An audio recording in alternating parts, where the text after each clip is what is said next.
Y el indulto, pues lo que hace el indulto es eliminar todos los procesos, las sentencias en las que habría estado incurso el expresidente Alberto Fujimori. Karina, eso es falso. Lo único que hace el indulto es extinguir la pena, pero las sentencias condenatorias que se le han impuesto siguen en pie. Nadie va a dudar de que Alberto Fujimori ha sido condenado por delitos dolosos. El indulto no borra estas sentencias condenatorias. Ahora nos vamos a ir rápidamente. Le doy la bienvenida a Andy Carrión, abogado penalista. Bienvenido, doctor Carrión, a Exitosa. Muy buenas noches, Karina, y gracias por la invitación. Muchísimas gracias por estar aquí. Vamos a seguir, por favor, con el tema de la pensión vitalicia aprobada por el Congreso para Alberto Fujimori. ¿Usted está de acuerdo con esta pensión? Acabamos de tener al abogado Elio Riera y él dice que es lo que dice la ley, está aprobado y que no hay ningún problema con lo que acaba de decir el Congreso. Karina, yo estoy absolutamente en desacuerdo con esta decisión que acaba de tomar el Congreso de la República de otorgar este beneficio de pensión vitalicia al expresidente Alberto Fujimori, porque no es de acuerdo a ley, es contrario a ley y es absolutamente contrario. ¿Y por qué? La ley que regula el otorgamiento de este beneficio, que es la ley 26519, establece dos requisitos esenciales para su otorgamiento. El primero de ellos, el más sencillo, que todos lo cumplen, es de que sea un expresidente de la República del Perú. Eso no admite discusión alguna, el expresidente lo fue.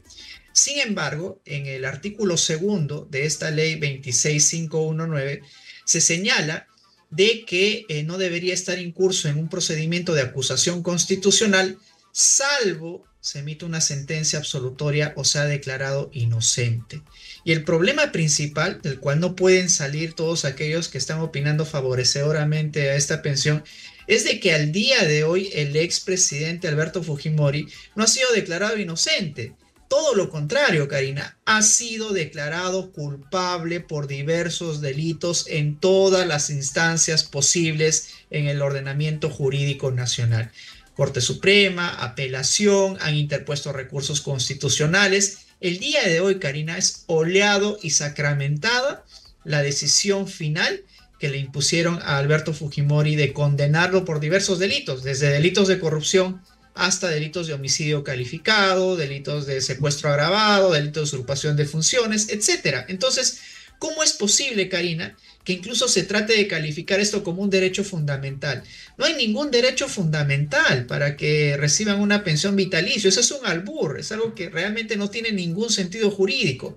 Ahora bien, otro apartado interesante, Karina, de lo que se ha venido discutiendo es, bueno, ¿cómo es posible de que se señale de que tiene una sentencia condenatoria si en rigor se le ha otorgado el indulto?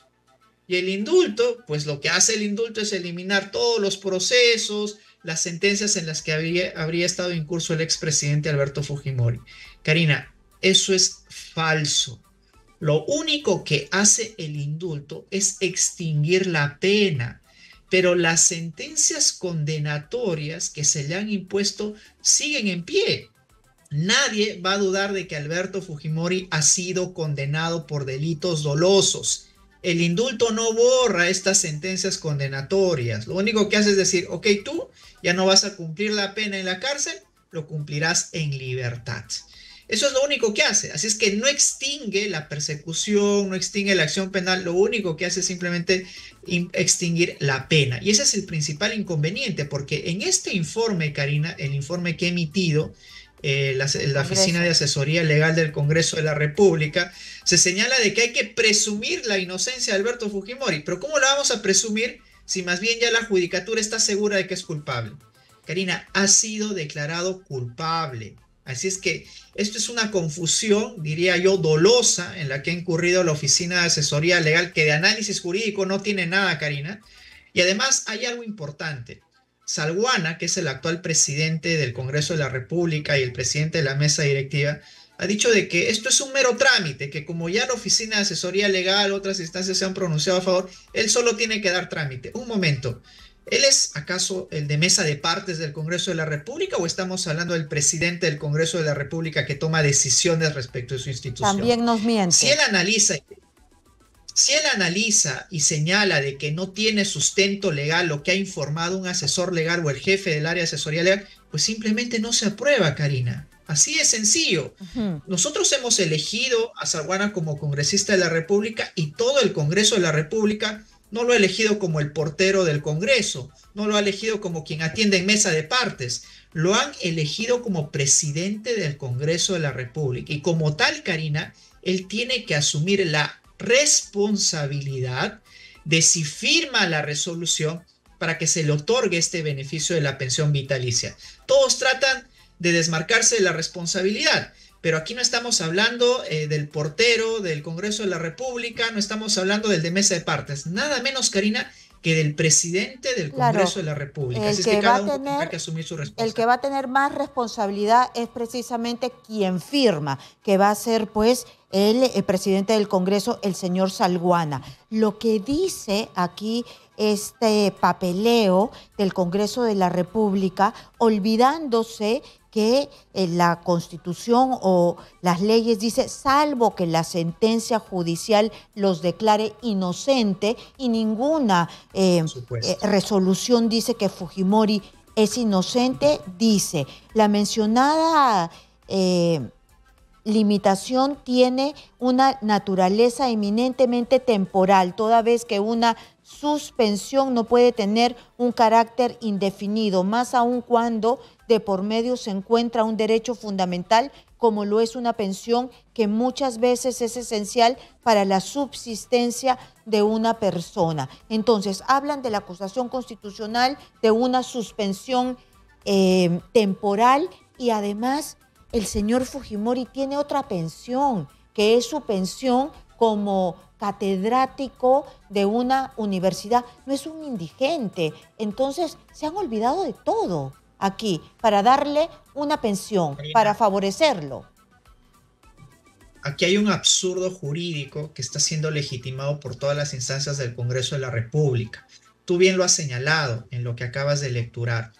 Si bien es cierto, la suspensión de este beneficio de la pensión vitalicia se da en orden a una acusación constitucional y que es instrumental y temporal, como la misma norma lo dice, el artículo segundo de esta ley 26519, señala de que está sujeto a la decisión final de una absolución o de la declaración de inocencia de esta persona.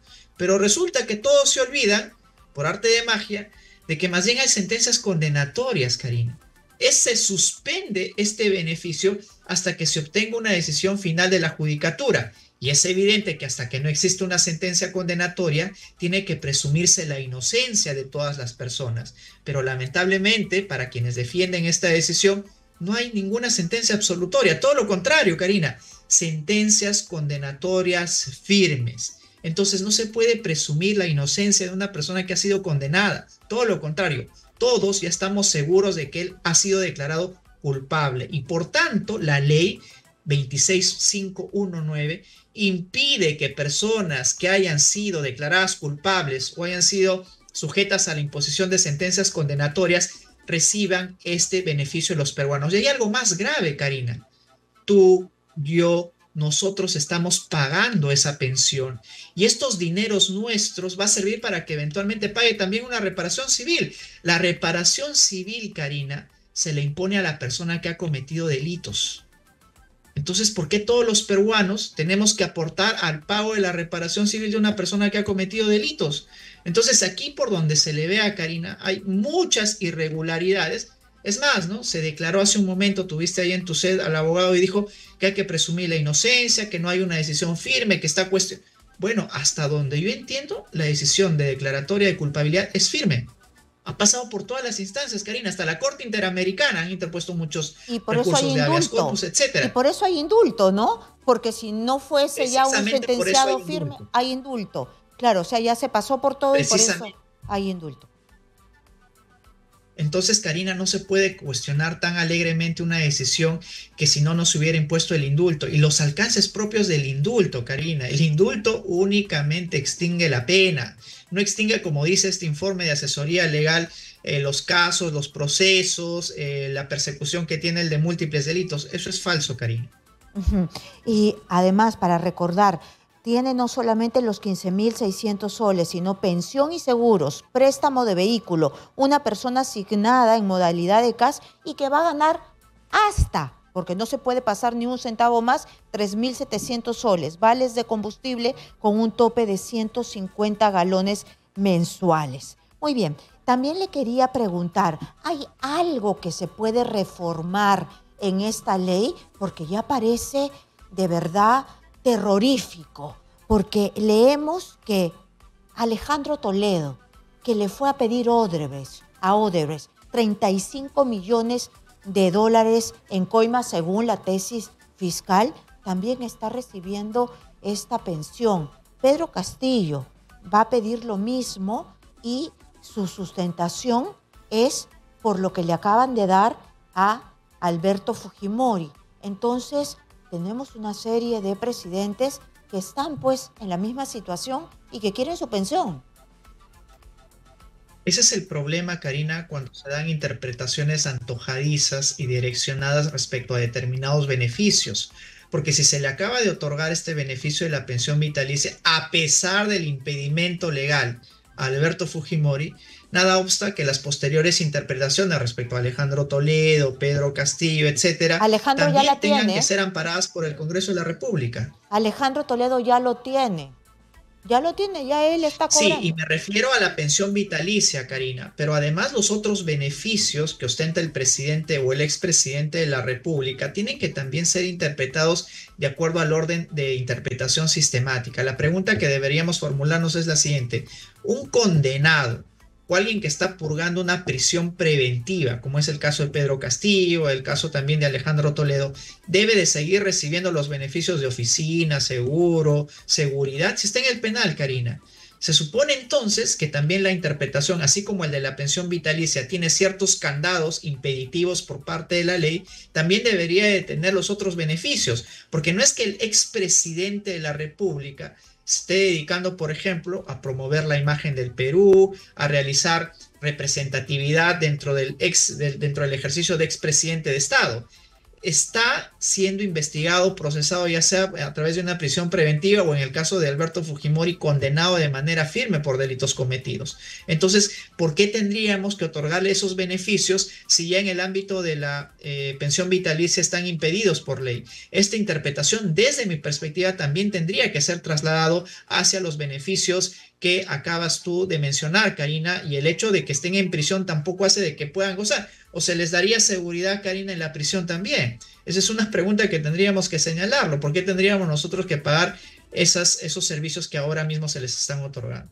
De acuerdo, tengo una pregunta más, me tengo que ir a una pausa, les ruego por favor que me espere unos minutitos, es sobre que Dina Boluarte no ha observado la ley de lesa humanidad. Regresamos rápidamente con Andy Carrión, abogado penalista, para que nos profundice un poquito sobre esta ley que la va a aprobar el Congreso de la República. Regresamos aquí en Exitosa, no se mueva. Bienvenidos a Exitosa 95.5 de la FM en Lima. Estamos a nivel nacional. Seguimos nuestra conversación con el abogado penalista Andy Carrión.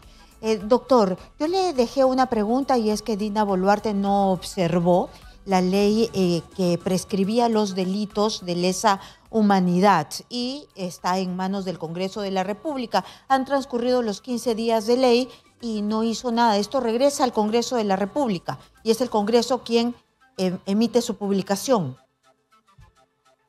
Ante la omisión de algún tipo de pronunciamiento por parte del Ejecutivo, Karina, lo que corresponde ahora es de que sea el mismo Congreso de la República, transcurrido estos 15 días, quien emita esta norma que ha sido aprobada en su oportunidad. Entiendo de que por algún tipo de cálculo político, lo que no quiere hacer el Ejecutivo es observar esta ley para que no se gane algún tipo de animadversión o confrontación con el Congreso de la República, quien, como todos sabemos, al parecer hay un pacto implícito de gobernabilidad entre ambos. Pero lo que ahora tiene que hacer el Congreso de la República es insistir con esta norma y publicarla, quizás sea el día de mañana o en el más breve plazo en el cual ya se promulgue.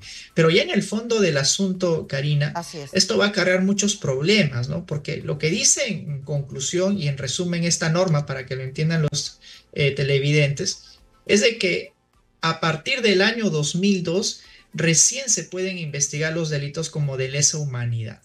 Aquellos delitos cometidos antes del 2002 se regirán bajo las normas ordinarias, incluyendo la prescripción. Ello significa que, por ejemplo, el caso de Pativilca, que ha sido cometido el año 1992, pueda incluso prescribir bajo los cálculos ordinarios de prescripción, con lo cual el año 2017 o 2018 ya este delito, por ejemplo, habría prescrito, o delitos que se habrían cometido incluso hacia atrás del año 1992. El día de hoy, y muchos congresistas, sobre todo aquellos que amparan esta norma, lo han señalado, hay muchas investigaciones en las que están incursos militares, policías, de hechos cometidos no solamente el año 1992, sino hacia atrás. ¿No? ¿Por qué? Porque estos delitos son especialmente complicados, Karina. Han tenido que pasar muchos años para que especialistas, por ejemplo, se dirijan a levantar los cuerpos, puedan realizar análisis de ADN, etcétera, y ubicar quiénes eventualmente han sido las víctimas de estos delitos de lesa humanidad. Sin embargo, con esta nueva ley, ya los delitos que hayan sido cometidos antes del año 2002 podrían eventualmente prescribir. Y los congresistas mismos lo han señalado, ¿no? Rospigliosi, que es uno de los estandartes en la emisión de esta norma, ha dicho de que no amerita investigar ya los delitos hacia atrás. Y lo que tendría que hacer el Poder Judicial es más bien, así como recordarás la ley Soto, Karina, realizar un control constitucional también desconcentrado de esta norma. Y lo que tendrían que hacer los jueces es decir, a ver, ok, el Congreso de la República ha señalado de que los delitos cometidos anteriores al año 2002 prescriben.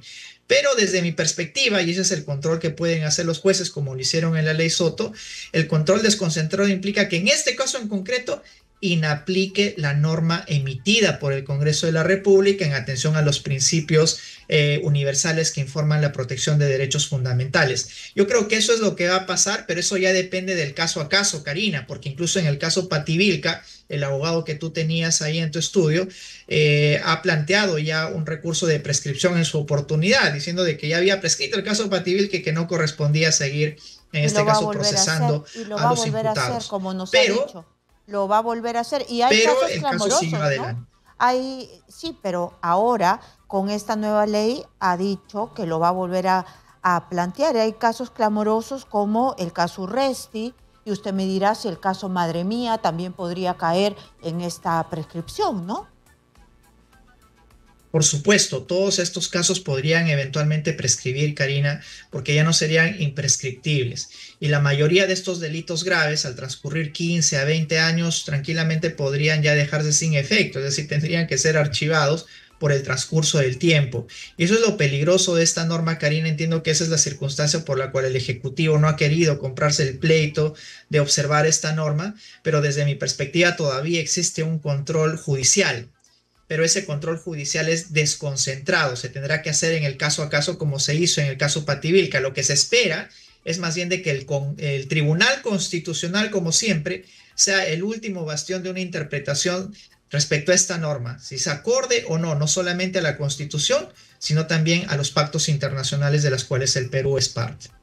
De acuerdo, muchísimas gracias por explicarnos y darnos su visión de estos hechos que están pasando y conmocionando a nuestro país. Muchísimas gracias a Andy Carrión, abogado Muchas gracias. penalista. Muy buenas noches. Muchas gracias, buenas noches, que nos explica lo que nace como una norma que es para premiar a los buenos presidentes y resulta que termina prostituyéndose.